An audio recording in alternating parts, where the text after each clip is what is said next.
le telefonate che ho ricevuto oggi e chi mi ha incontrato oggi dopo aver visto e aver sentito queste dichiarazioni dice: scusa, ma cosa andiamo a fare a Roma?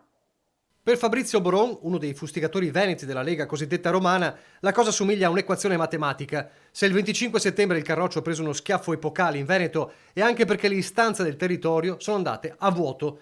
Le parole di Massimo Bitonci 2 sere fa a Focus, tema autonomia e 23 materie, continuano a far discutere animatamente nel Veneto leghista già ferito. Nel momento in cui chiedi 23 materie, in un anno è difficile. Se noi partiamo invece da una legge quadro, che è la cornice, no? Una legge quadro, e dopo si fanno i decreti attuativi, magari si porta a casa più velocemente, si inizia. Mi sembra incredibile perché far passare 4 anni e mezzo e non portare a casa nessun risultato e poi venire fuori con il fatto, ma sai, 23 materie erano troppo, il percorso burocratico troppo lungo, forse chiederne meno sarebbe stato più facile portarla a casa.